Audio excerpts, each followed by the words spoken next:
The city's first attempt at using the ranked choice voting system isn't going over very well, right? And it's leaving the city's political future hanging in the balance here as we anticipate another count today. Hopefully they get this one right. This morning we're joined by one of the front runners in the mayoral race, Kathryn Garcia. So good morning to you, Ms. Garcia. Thank you for joining us this morning. Good morning.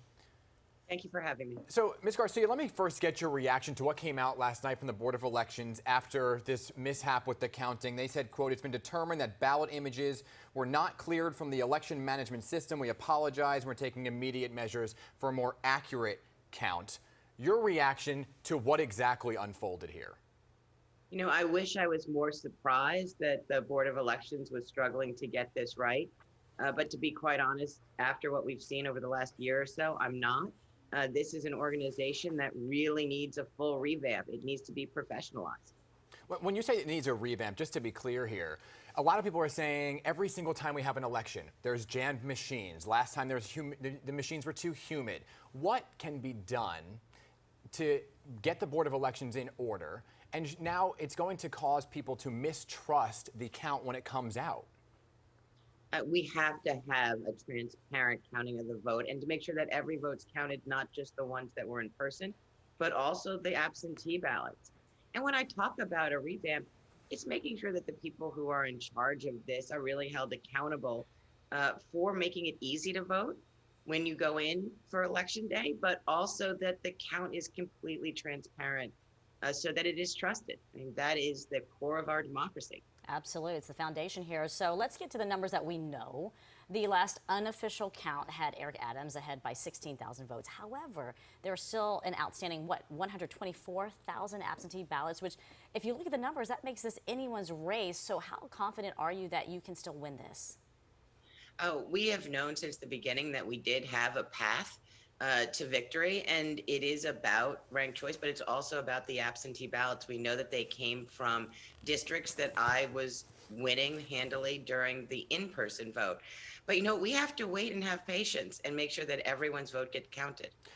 Last time you were here, Ms. Garcia, we were talking about accepting the results no matter who won, right? If you win, if somebody else were to win, do you still feel that way, or would this go to legal measures considering now the mishap? Do you think there's going to be challenges here in terms of the numbers when they do come out? Look, we were going to make sure that the vote is protected, but I, of course, once it is certified and determined to be correct, I will absolutely support the Democratic nominee. I mean, I hope that it's me, but I will absolutely support the Democratic nominee and bring the city together.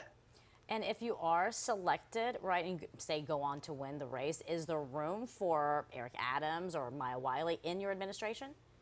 Oh, as I've said before, I'm not picking an administration that I have not won yet. That seems to be jumping the gun and counting your chickens before they hatched. Right, certainly. You know, a lot of people looking at the numbers yesterday, I know they're not accurate and we're getting the recount today. We're saying, wow, you really benefited from an alliance with Andrew Yang in terms of using that to your advantage in the ranked choice voting system. When we do get the numbers today, do you think that that alliance is going to help you? You know, to be quite honest with you, I don't know what the numbers are going to say today. You know, we built a campaign that had a winning message, we felt, and hope that that is true in the end. I mean, do you still feel that there's a benefit to using this ranked choice? Do you believe in the system despite all the problems that we're seeing with it right now? Oh, you know, New Yorkers voted for ranked choice voting by over 73%. And I think what we're going to find, not only in the mayoral race, but up and down the ballot, that it made it easier for women to run and it made it easier for people of color to run. You know, you're looking at a council that is going to be majority women in most likelihood. And that's pretty amazing for this city. And just to be clear here, just to go back to what you said earlier, when you said the Board of Elections need to be held accountable, what does that look like in terms of holding somebody accountable? Because some people are saying, wow, they are impossible to fire. They are. And so accountability means that we would have to work with the state on this. That we know who was responsible for the computer glitch or whatever else happened, who was supposed to check that work, and they should not be in charge of counting votes. All right, Kathryn Garcia, thanks so much for joining us today as we try to sort out the numbers and see who eventually comes out on top. We appreciate your time. I'm sure we'll be Absolutely. talking to you again this week with a new count coming out today. So thank you again.